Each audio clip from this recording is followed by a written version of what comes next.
สวัสดีครับวันนี้นี่เล็กๆฮะเล็กๆผู้ว่าผมมาพัฒน์ที่พื้นเดี๋ยวมันก็ได้เนาะเอาสุรศักดิ์มุขผู้ว่าที่โตก็ได้สวัสดีครับสวัสดีพ่อแม่พี่น้องทุกคนนะครับตอนนี้ใหญ่ที่บ้านก่อนเราจอบพวกนะผู้นะเดี๋ยวลูกพี่พอเลยว่าปลาผู้ว่าพอใครดีจอบพวกกิโลเล็กที่ดีผู้ว่าพอนะกิโลเล็กที่ดีกิโลเล็กเลยดูเดี๋ยวต้องมุดเจ็บผู้นะผู้นะอะไรกล้องนี่กล้องดูชูเลยกล้องดูโอ้อาชูเลยเนี่ยผู้พ่อใครดีจอบพวกเก๋พวกกล้องนะผู้นะบ้าหาว่ากล้องเล่มหาเลยใครดีจอบพวกเก๋พวกกล้องผู้พ่อ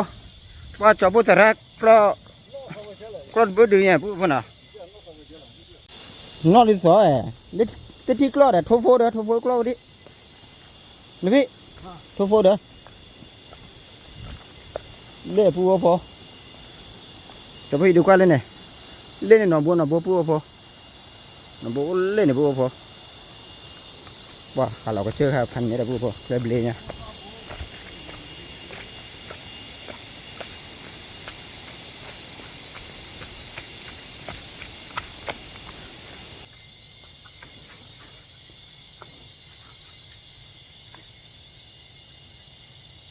ผู้พ่อเล่นเนี่ย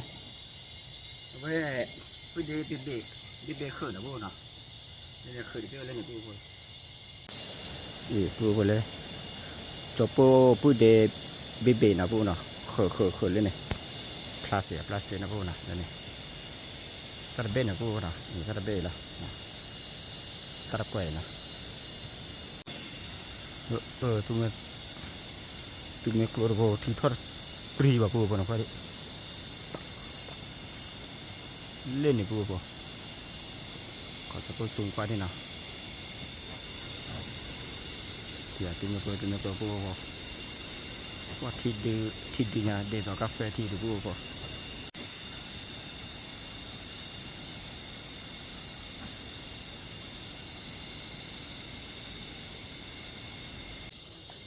จะพูด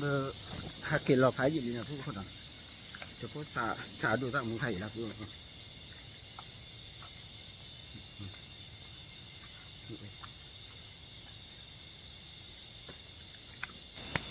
ไปจุดนั้นด้วยป้าปูพอไปจุดนั้นด้วยอ่ะ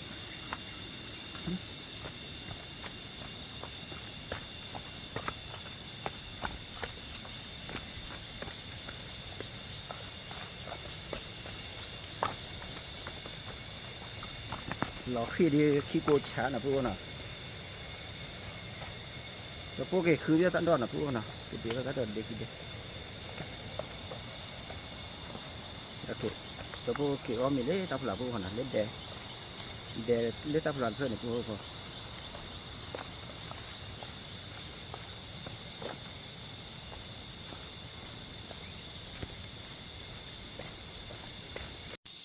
ตั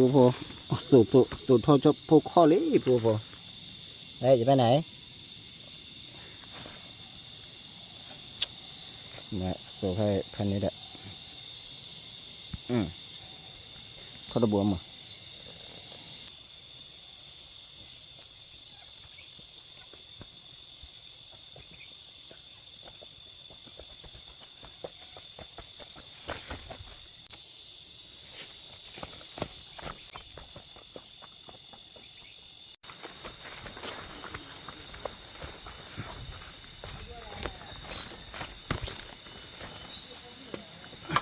ลูกพี่น้องมือแห่เนี่ย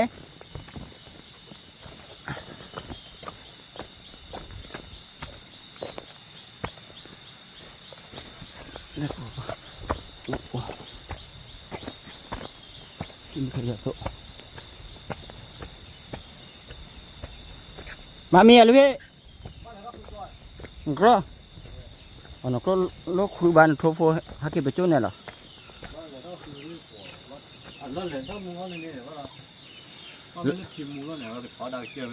ราเบื่อเลยเราเบื่อเลยนี่คนอ่ะเล่นเราเบื่อพอแล้วแกเลยดื้อเลยป้องกันเหรอเลยปูว่าพอลูกพี่ก็เลยคือกล้อเลยตาดื้อเลยป้องกันเหรอไปเล็กขี้เนี่ยกล้อเนี่ยนะบ้า ฮิดิจอลโฟล์เฟอร์จอลโฟล์เฟอร์เนี่ยโทรโฟล์ว่าฮักกี้ไปจอนั่นหรอนะหัวเลยพี่กลัวว่าไม่มาเอามาโฟล์สัญญาณโอ้ดูว่าเลยพี่มาหาจอเลยเสร็จเดี๋ยววิทยุเสร็จเนี่ยวอนเสร็จเนี่ยแกอ่ะ mất người đó qua ra แล้วก็กล้อเบอร์หนึ่งกล้อเบอร์สองฮักกี้ลาอย่าเอาคนละเดลี่ฮักกี้อ๋ออีซ่าเนี่ยฮักกี้จิกลิม qua mình bố กล้อไปเดียวเลยพี่ nó ra đưa อย่าดีนะมูไปดีภาพไปดีเลย phát hiện đưa มูใส่ดีนะนอกก็มาพาดีบ้านมาพาเสดีเนี่ย phá nó à hả พาไม่เดี๋ยวต่อ cái nhà này với bữa nó phá ใครเนี่ยมาได้มูนะ cái mình bố à phải nó เว้นเดี๋ยวพูดบ้าเลย thì thật vắng là hoặc là không là ปูหัวฟอเอาไว้ลูกพี่ก็เลยคือกล้อเนาะเอามาได้เจ้าปูเลยก็เลยคือตาดอกปูหัวฟอเนาะเจ้าปูก็เลยมาอ้อยาบโลนะปูคนน่ะยาบโลแหละเครื่องมีโบนะปูคนน่ะเจ้าปูหาเก็บพอเลยดิก้าเคนะเจ้าปูพอวิ่งวิ่งแล้วปูคนน่ะปัจจุบันเจ้าปูลูกพี่เจ้าปูตระกันเลยคือกล้อปาเจนะหากินติดเดือดเล็บเพลินตะคูอ้อมเมียเนาะกลับมาถึงก็กินข้าวได้เลยนะตอนนี้คือเจ้าปูก็หาผักป่าแล้วก็กลับมาทำกับข้าวนะครับนี่พ่อแม่พี่น้องรอรับชมนะครับเจ้าปูจะแกงบอนป่านะครับบอนป่าบุญป่านะครับบุญป่ากับกบย่างแห้งนะครับเดี๋ยวฝีมือเนี่ยมันจะเป็นยังไงไม่รู้นะเดี๋ยวพ่อแม่เรารับชมนะครับเนาะตอนนี้ไปหาผักก่อนนะครับ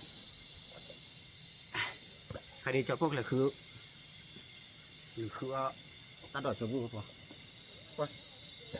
โซอามาพูพอโซได้ตุ้มมาแล้วพูพอเจ้าพวกเฮลินยาระกะเฮลินยาระบล็อกที่รู้เลยใครที่ว่าหรือพูพอว่าตัดชิวคาดีที่ว่าพันเนี่ยหรือพูพอกันดอกทอดเบี้ยเป็นบ้าบ้านะพูพอที่ก็รู้ดีเนี่ยที่ดีเลยพูพอที่จะซีมา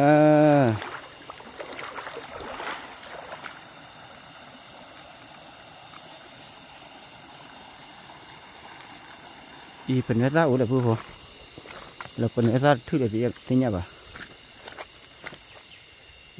ตัวอีกข้อเดี๋ยวพูพอเลยซาดูแล้วต้นเนี่ยเป็นเนื้อทุเรียนนี่แหละซาพูพอซาอุคิดเตอร์แล้วเนาะ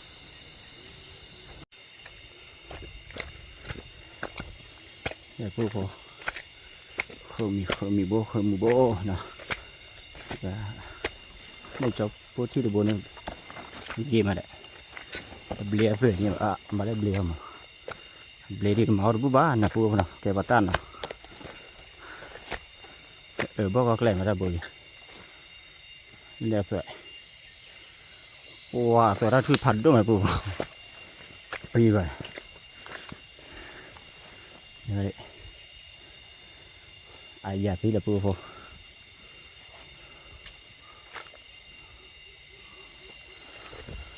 าเราคนอะไรถ้าถือแก่ปูปะจะว่ามาตาทุนี่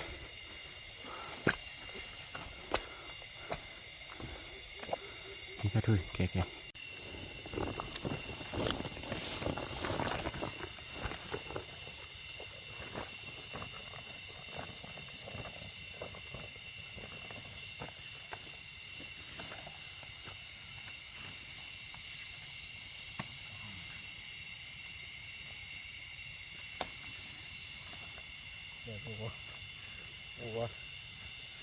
ปูอายาที่มาปูพูดเนาะ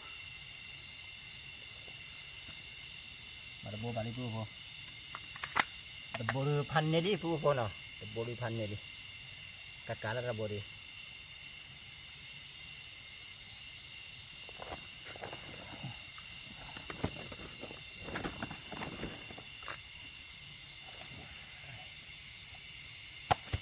ก็โอเค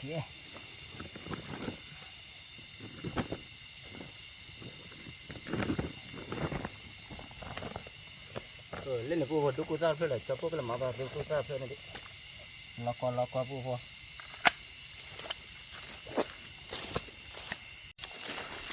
เล่นปูมาปูพอปรีบ่ พันนี้ได้บ่มาว่าเราก็ตีแต่ปูเราก็เดียวเอาตัวเลือกบ้านปูนะนี่นี่ดูกุซ่าเลยนี่ปูชอบปูมาดูกุซ่าเนาะ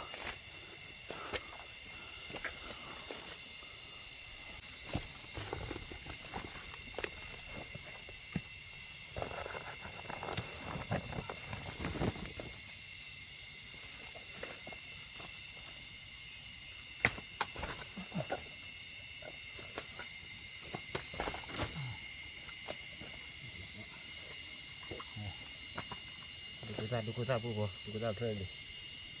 ดูกุซ่าไปเดียวปูเนาะชอบปูอะไรมันเนี่ยอย่าโปรดิอย่าโปรเลยนี่ปูเรา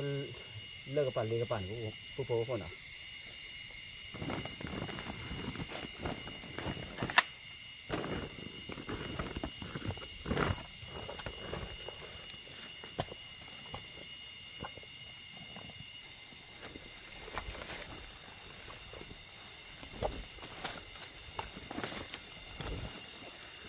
เล่นเลยกับปั่นปูว่าอย่าโปรดึงเยี่ยมปูที่ชาร์ดชอบปูกันเลยหมาตัวทุดิหมาตัวทุบ้าเลยปู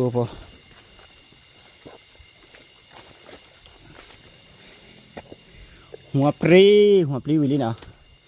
ตอนนี้คือมาต้นกล้วยป่าเนี่ย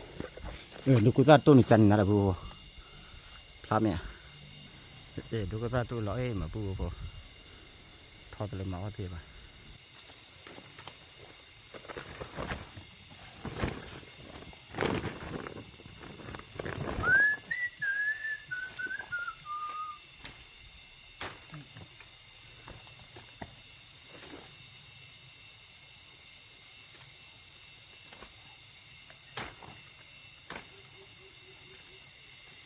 กล้วยด่านอย่าปูพอเลยเล่นยังไงมีดวงมาปูพอเนาะอยู่ก่อนเลยกล้วยด่านเนาะกล้วยด่านอะไรอันล่านี่ยอดคีมีปูเนาะกินน้ำตาลเนาะตาไก่สีเขียวเนาะว่าเป็นยังครับมีดวงสิเนาะเดี๋ยวพอมาสับพิธีเนาะปูเนาะอย่าปูสับพิธีเนี่ยอย่าปูคดี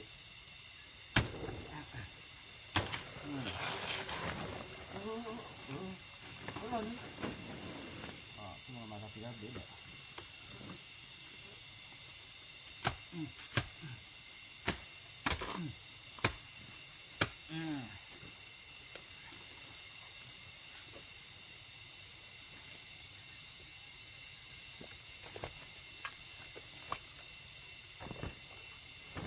ขอเบี้ยมาพวกไข่เบี้ยมาเบี้ยมา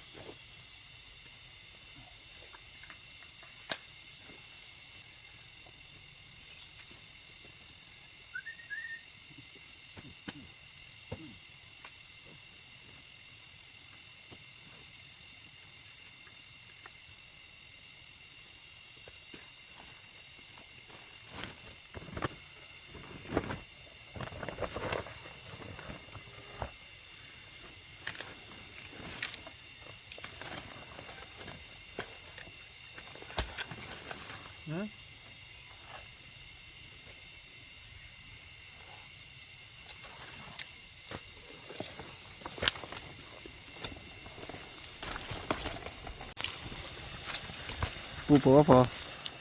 หาเกล็ดเลยจอปที่ดิดเบี้ยนะดิค่ะดิมเลยดิตุปูพอนี่ก็ดิมีคลีโกโก้นะเสียมาแล้วปูพอจอปที่น้ำบล็อกเอาจันนั่นแหละนี่มาปูพอเลยมีคลีโกช่องแหละพันนี่แหละ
ปูพอว่าพอจะพอพอแหละดีเพลนหน้ากล้าเคยนะพูดหน่อยเลยคลาพูดพอคลาเนาะไอ้จอเนี่ยจะบ้าอะไรพูดพอเลยดูดีกว่าเลยเอ๊ะเราแกะเลยพูดพอดีเพลนหน้ากล้าเคยพูดพอจะพอกล้าเคยป่ะเรื่องมึงหาตัวนี้นะพูดพอเนาะเลยจะพอพอหินเลยล่ะพูดพอจะพอพอแหละยาปล้นนะพูดนะยาปล้นแหละคือมีโบนะพูดนะจะพอพอหินเลยพอวิ่งเชื่อเอาไม่ดูกูจะอะไรจะพอโคพูดพอนะมาโคหรือที่เชื่อเจ็บพูดพอนะว่าดูตั้งมือตะการแล้วพูดพอดูตั้งมือตะการแล้วแต่เอาไว้จะพอพูดเดบิดได้เคลื่อนพูดพอแล้วพอเจอจะตั้งมันพูดนะมันบ้าพูดมาจะพอ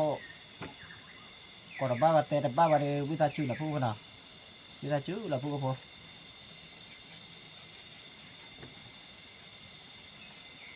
จะพูดแต่ละจะพูดลูกพี่พอเลยว่าปาละเลยคือกล้อนะพูดนะกล้อเยอะดีเนี่ยหายจีมาพูดพอก็เด็กกล้อมีหายจีมาพูดพอมาจะพูดเลยมันเปี้ยบ้านะผมเคยไปดูเลยแต่บ้าเคยไปที่อีกเลย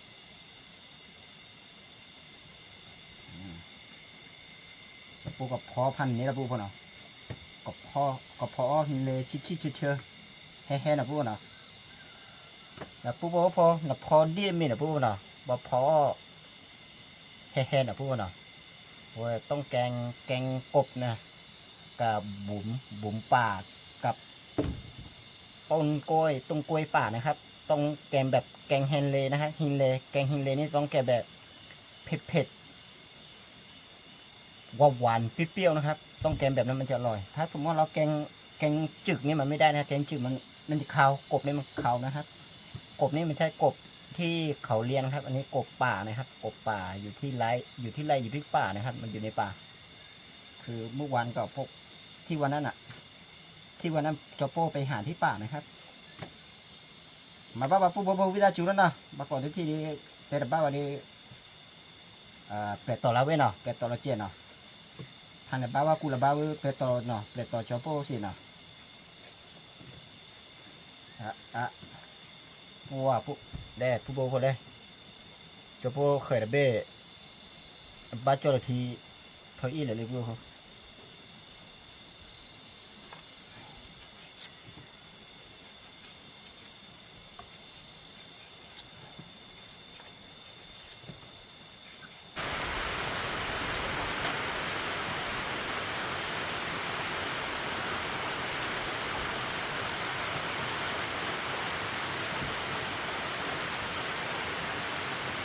เขาหนักอยู่เลยว่าปลูกกี่คืนเนี่ยผู้พอทอดทอมันเหรอปลูกกี่คืนเนี่ยทอดทออยู่ก็หาว่าเราได้เลยแล้วผู้พอ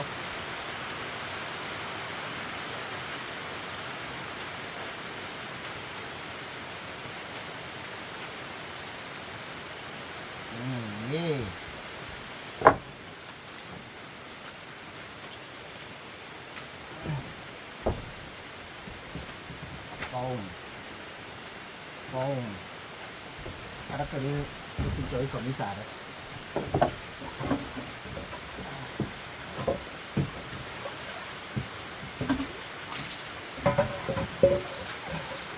và ta chịu khai thì thì nó vừa thôi này sao lắm này là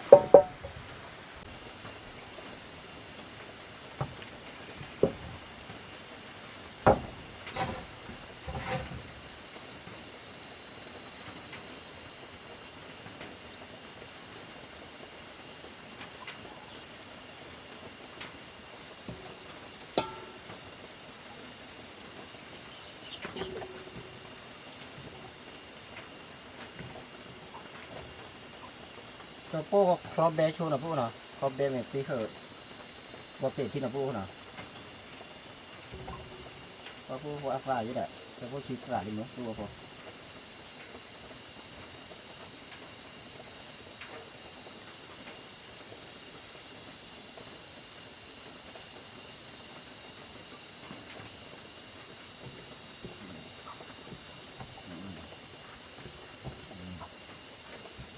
สาพันนี้นะอะไร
พูดพอได้เลยพี่เขาเกลี่ยครอบมันทีอ่ะพูดเลยเล่นในแดนเนี่ยแต่ติดเล่นยังมันนอนว่าเราวิลิมยังมาแล้วเมื่อเนี่ยนอนว่าแล้วเนี่ยนักกลอบเลือกคันเนี่ยอ๋อเนี่ยที่จอดแบบพิธาจันทร์นะแต่มีลิมมีแต่โต้เลยเด้อมีโต้เลยพูดพอ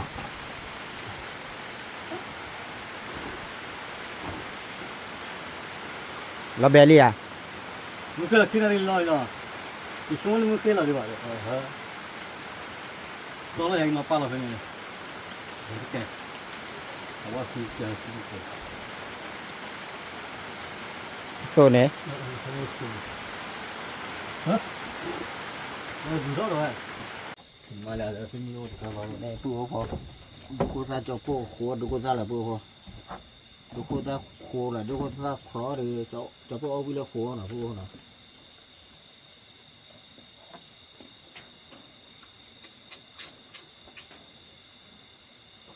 เบอร์ดีนะพูดนะ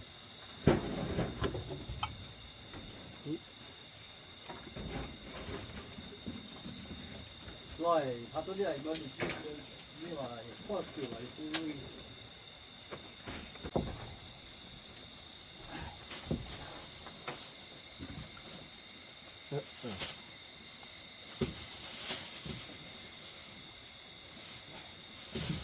พูดพอจะพูดโซโล่ที่อยากพูดละพูดพอเขาคือมีเยอะนะพูดนะkhông mềm gì thứ chưa bạn hả yeah thứ chưa mấy à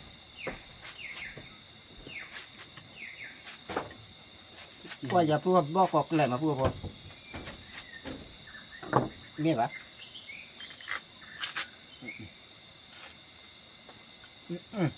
chơi mà đấy chơi ba cái chơi sống mới sao rồi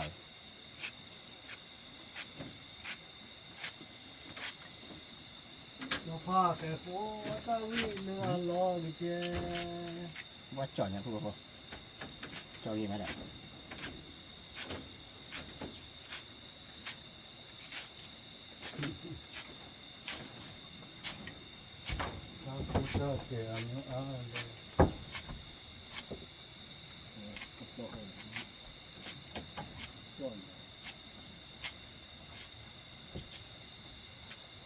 เจอมีมอนก็เลย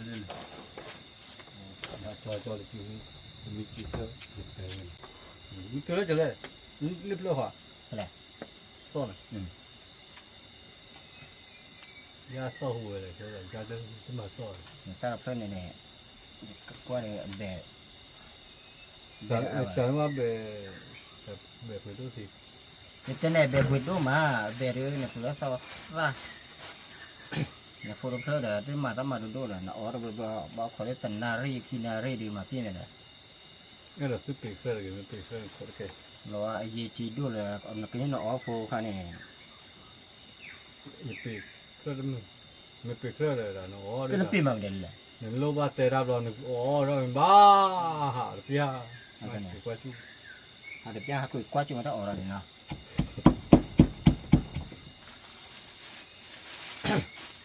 โอ้ป้าปูโหหัดตัวมือตัดเกี่ยวกันเนาะแต่ดูมันชื่อเราไม่น่าพอมาพอเลยจ้าเจ๊นี่พอแล้วมอข้าวไปที่เราพอมาขายแล้วมาข้าวเลยมอข้าวคิดเป็นยังไงที่ที่พอแล้วมาขายเลยคิดเป็นเสื้อเป็นยังไง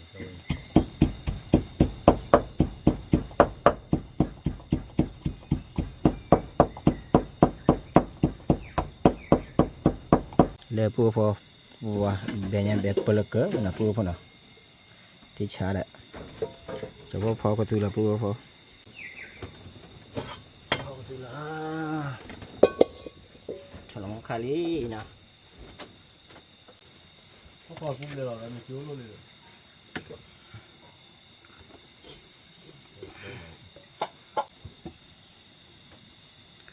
ชุดละตัวเยอะใจปูพอว่าจะพอดูพอตัวเยอะวิ่งมาแล้วปูเนาะตัวเยอะดีจะพอเอาพาวิ่งเนี่ย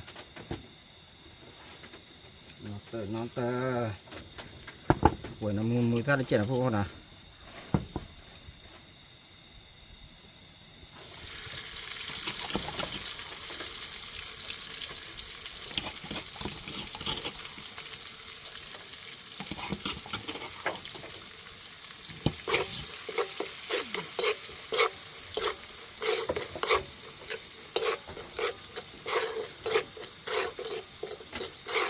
หวยน้ำมือดีเจ็บพอผู้พอวัดดีค่าเคยดีเนี่ยมาหวยน้ำมือเจ็บนะพวกนะเดี๋ยวเราก็เอาวิ่งเด้อดีเนี่ยหล่อเลยพวกพวกน้ำมือเสียมาได้พวก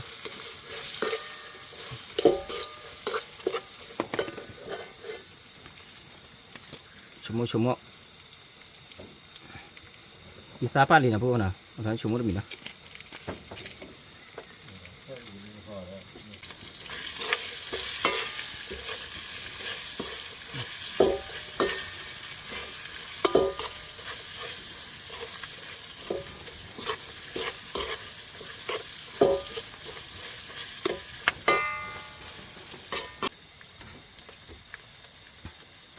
พวกพอหล่อลี่พวกพอคนมีบัวละหยับโลว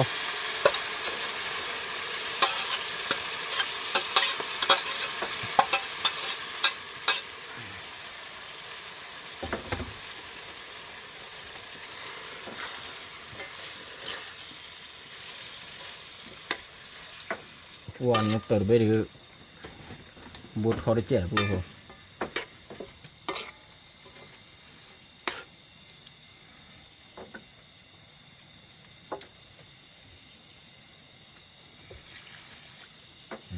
ลาที่ได้เจ็บพวกพอ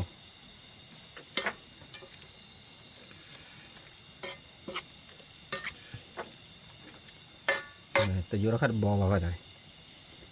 มาบอลแต่ยูเจ็บเลยแต่ยูไม่ได้ไงไม่ได้ตัวเลยดูมาเลยพันนี้มาบอลแต่ยูเจ็บพวกพอแต่ยูได้บอลเลยแต่เป็นนักชิดเลยพอชิดเลยพวกพอ โอเคเอาดิกลับเบอร์ละพูพูเลยจอพูลูกพี่ออกเป็นนี้ตาดอนดูมาได้ในมันนี่ไปไหนลูกพี่ ทอดทุกทีก็ มันเท่าเท่าขี้เนี่ยนี่ผ่านี่ต่อว่ามันต่อว่ากาบาคิวเธอว่ามันอ่ะ เดี๋ยวมันก็จะนี่เดี๋ยวมันก็เลย บากิจอเดมือยังนะบากิจอว่าเดมือเพียวเดพูพิสกิมันมาได้ ชวนนั่นแหละเดี๋ยวเนาะ เดี๋ยวเลยพี่ นึกเอาชวนเนี่ยมันต้องห่อ ห่อที่มาบ่าผมมุกว่าเฮ็ดดีเลย ต้องห่อกูอยู่กูเลย กูอยู่เลยเดี๋ยวน่าหูมีกันไหม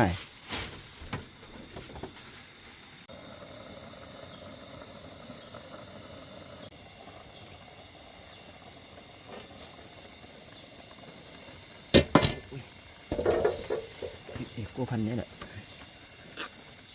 วัวที่จะพูดพอมาแล้วจะเลยพูดพอร้อยอย่าพูดพอที่เนี่ยตัดดอกเฟนแต่ที่ดีเราพูดพอดีเรามาเลยมาพูดพอดีเรามาละยาวกินนี่ชิดูเบี้ยมาเชียจะเนี่ยกระติที่เราบ่เพลพูสเพลจะซ้อนนะกับพวกพนักนี้ชิดูเสร็จแล้วอันนี้เตะเบอร์บุบเบี้ยเดี๋ยวเว้ยเตะเบอร์อ่ะ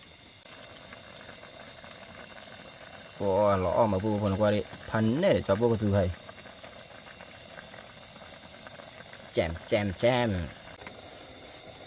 มิลลี่พูดพอจะพูดจอละจะเราวิวมีละพูดพออุตดุกุตระขานะเลยพูดพอเลยอุตระดุกุตระขาละพูดพอกากเบอมีเนี่ยเอามีละบ้างพี่เดี๋ยวก็เอาไปอีเลย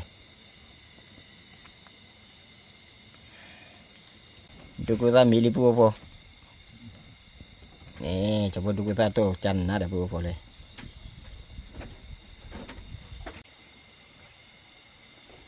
ย่อไปเนาะ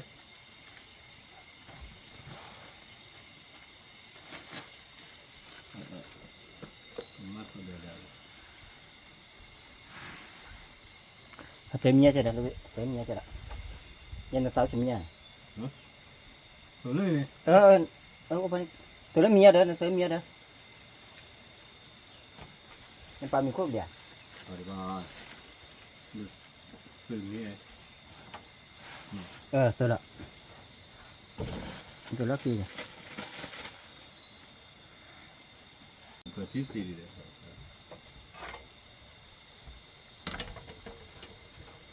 เป็นปลามีโคกรอบเลย นี่หรอ รอบละ เอาไม่ควรจะก็ความเนี่ยคือความเนี่ยนะครับความ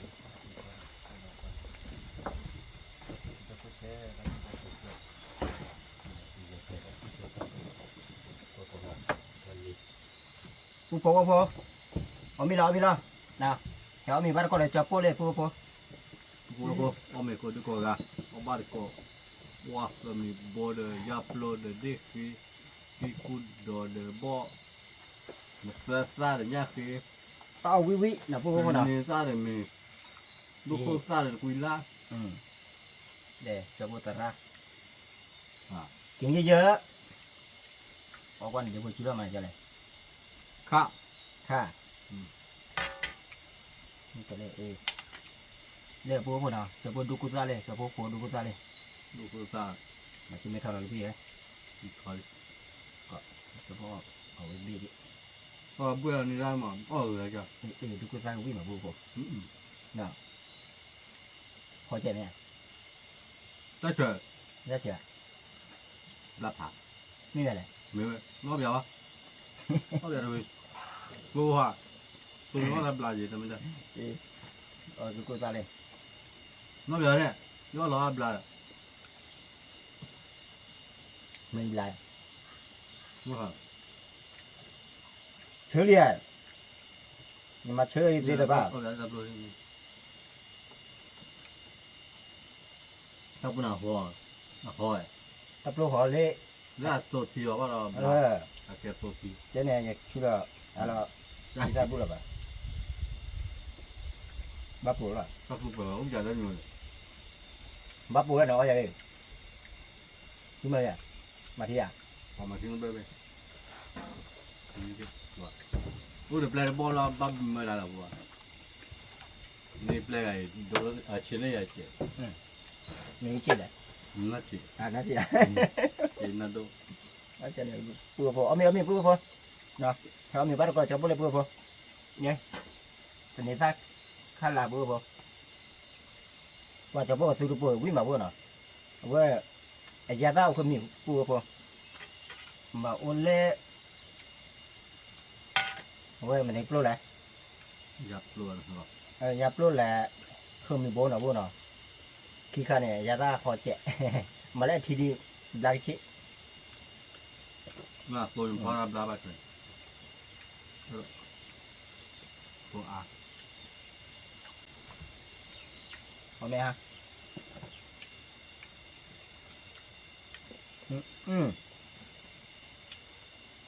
นี่แหละพวกผมอย่าเป็นนิสัยขัดเราเนี่ยเวีย น่ากลัว ใช่ไหมน่ะ มันพอได้วิ่ง เขาได้กินเหรอ เดี๋ยวไม่รับพอไปเจ้า มาขลาเนี่ยได้กินไหมหรือแล้วพอ มันพอบอกมันพอละ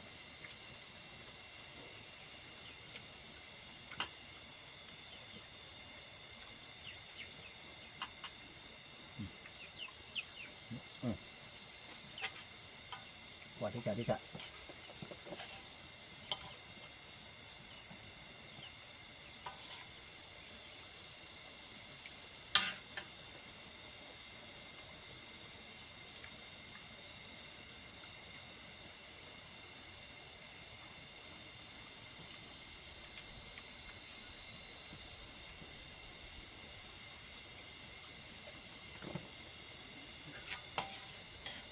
ก็เชยมาพวกผมหวานเจี๊ยบ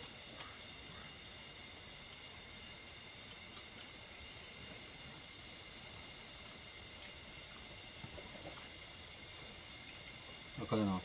ความเป็นปุ๊บเลยเนาะก็มันพอปุ๊บแค่มันแต่พอปุ๊บเลย เราเบนมีอยู่เลยแต่ปุ๊บเรื่องมาเดี๋ยวพวกเราด่าเลยป่ะแต่พวกซื้อเปิดเลยพวกพอหาวิ่งอย่างพวกน่ะ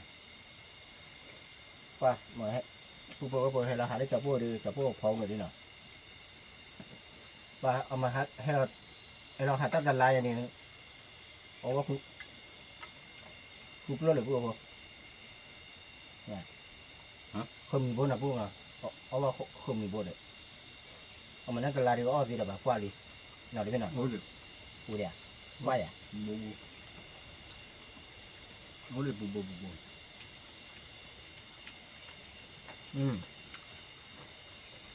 เรียนดูกุตาเลยพวกเขาแต่พวกหัวนี่เบสิมาเลยนึกว่าเรียเชื่อมา หรือว่าเจอเลย นึกว่าเชื่อ ก็พอเราเลยต้องวิ่งได้เจอหลับบุญ ตาเดียเชื่อมาเลยอ่ะจริงอ่ะ เจอใหญ่ตุ๊กตา ดูกุตาเนี่ยนักครอจะรับหล่ะนักคุยเชื่อมา ก็ดับแล้วแต่ถือว่าเราหลับบุญนั่นพอมันพอก็เบียดสมุนเลยว่าเราถือเบาเราอย่าหายเอาอย่างนี้ แต่ในมันมีได้ตาคิโลเนี่ย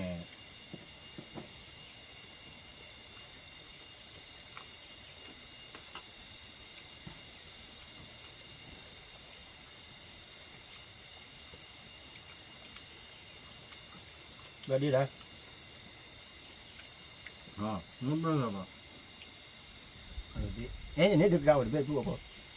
แต่พวกนี้ดิกะอุติกะอุนะอันนี้ป่วยจะปูวะนะแต่ข้าดิ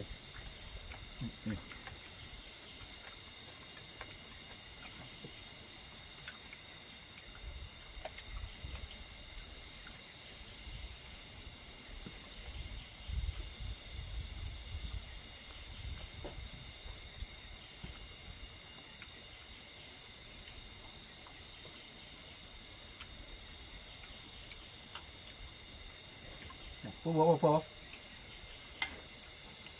จบโปหัดดูเราเลิกไว้ผู้ว่ามาอ๋อได้อายยาพวกพอเนี่ยบ้ากว่าเมียกว่าเรากี่เอามาหาเล็บปอกอะไรดีเอาไปตัวเอาไปมันโต้งเนี่ยเดี๋ยวลูกพี่เจน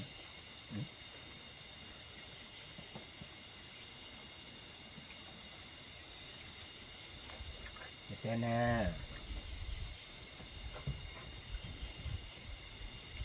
ตัวละครที่พวกพอ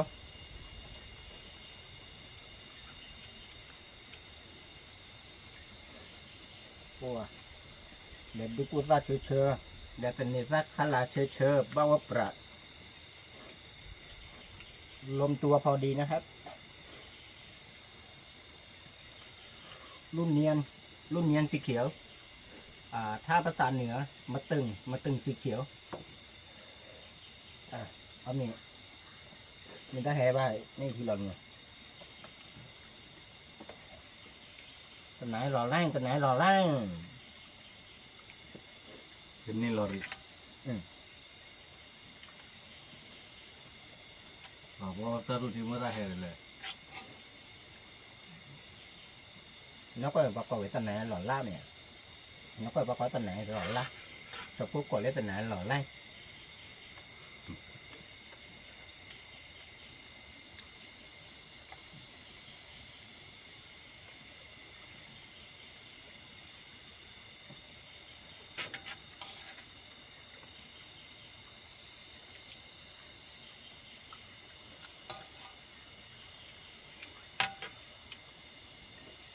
เป็นนี่อบผัก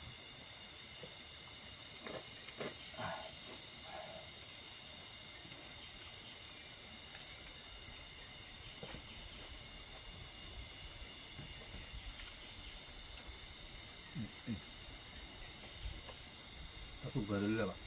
ดิซึ่งยังเรื่อยๆป่ะ đây à đây cái chỗ đó เราเสียชาวบ้าน cái phù này khỏe nó phải cái chỗ nó như này ไม่ได้ใครได้วิ่งเลยเจ๋ง có cái chỗ phải được cho vậy ยอขึ้นดูพอเราเลยทีละพอเลย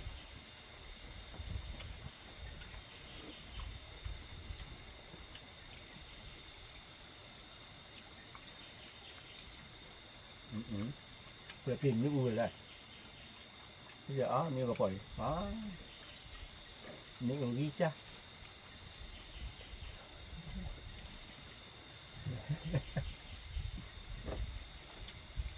mình nhìn đây là chân này à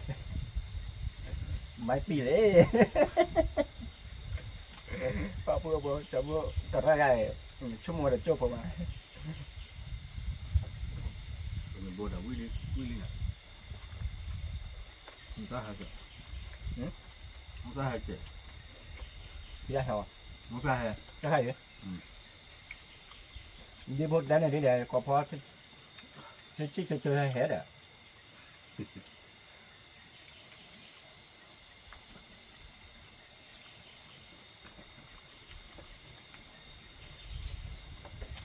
lâu coi nhà phụ phân đấy đấy เลือด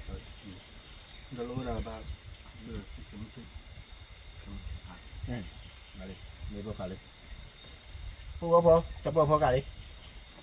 quý mà quý mẹ à อาบว่าnóเจอว่าวิ่งต่อ qua cái túi đi cho phụ phó đó rồi nào มันก็หาย để cái túi đó đúng rồi đấy ไปไม่ปลาต่อไปในที่ ta khai phá quý nhỉ วิ่งเรื่อยๆเลย lúc cái ta chơi mà yeah cho phụ mà oi đấy nó là mà ông nhớ khó mà เด้อหัวมีหัวอย่างเงี้ย bà khu này chú ta là gì đấy khu đấy มันยังว่าคือแล้วพวกเรา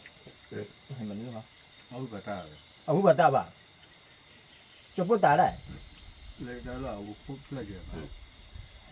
ไม่เอาอยู่เลยคน cho phụ ở thôn đan này là thôn đan này phá phản này này được cụ ta cái tới nào phụ cho phụ được mà cái tới tao mà muốn nào phụ phụ mưa phát ti phi phi được muốn con nào để khi đi bà cho phụ qua chơi cho phụ tao mà muốn กดไลค์กดแชร์กด subscribe เจ้านะ